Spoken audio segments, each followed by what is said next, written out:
Si vous allez, par exemple, demain à Venezuela ou à l'Arabie Saoudite, avec une entreprise merveilleuse, avec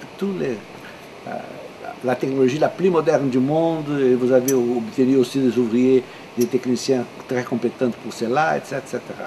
Et avec salaire baisse de ces pays.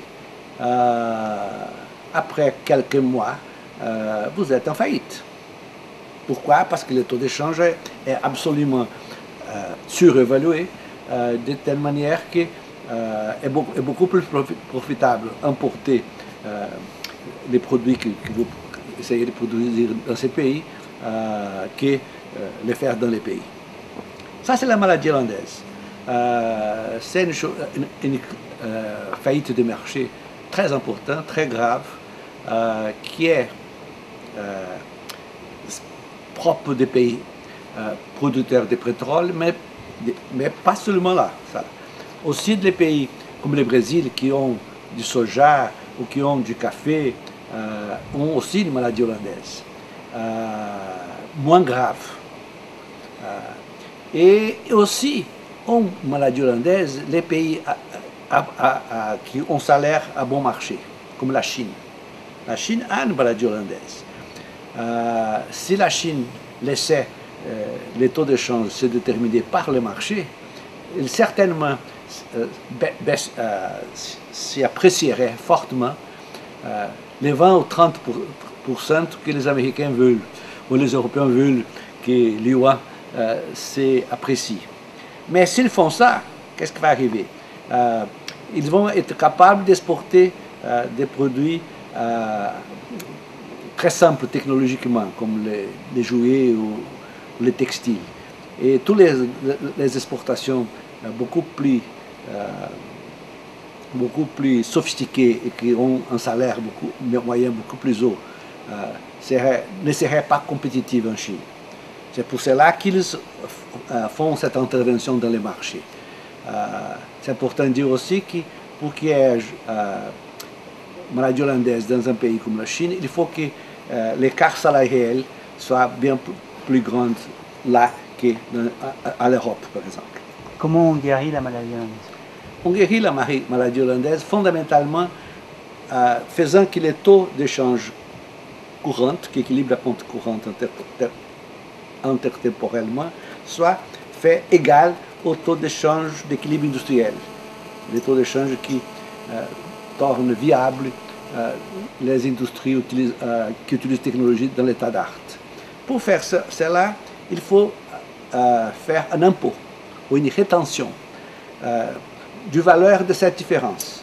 Par exemple, si le taux d'équilibre d'une monnaie, du réal ou du peso, peu importe, d'équilibre courant est 2, et si le taux d'équilibre industriel est 3, il a une différence de 1 réel ou 1 peso. Et si on met un impôt dans l'exportation des produits qui donnent origine de 33%, ça veut dire que le taux d'échange va être 33, mais pour la production de ces produits qui originent la maladie hollandaise va être 2. Il paye 33%. Et comme ça, de cette manière, on neutralise la maladie hollandaise parce que les producteurs de ces produits, ils seulement se disposent à offrir ces produits à ces taux d'échange plus dépréciés après l'impôt.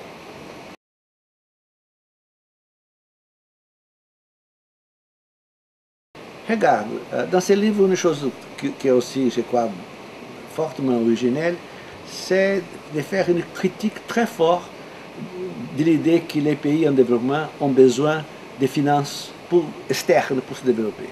Tous les pays ont besoin très fortement de finances, mais de la finance interne. Toute l'idée de Keynes et Schumpeter, l'un complète l'autre.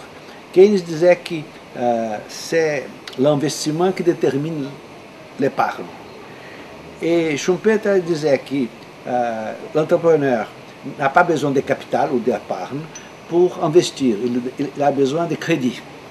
Donc, si vous avez un système financier interne qui doit avoir une participation importante de l'État pour financer les investissements. On finance les investissements et ça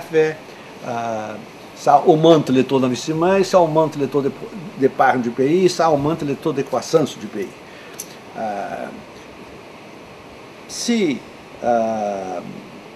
vous décidez non, mais quelle est la différence entre ça et l'épargne externe? C'est tout à fait différent. Parce que quand une banque fait un prêt pour une entreprise, une banque nationale pour une entreprise nationale, il sait parfaitement que cet investissement va être vraiment frais. Quand un pays commence à entrer en déficit en compte courant, c'est tous les pays maintenant, ça c'est l'épargne externe, le déficit en compte courant et l'épargne externe. Vous n'avez aucune certitude qui va se transformer en investissement réel.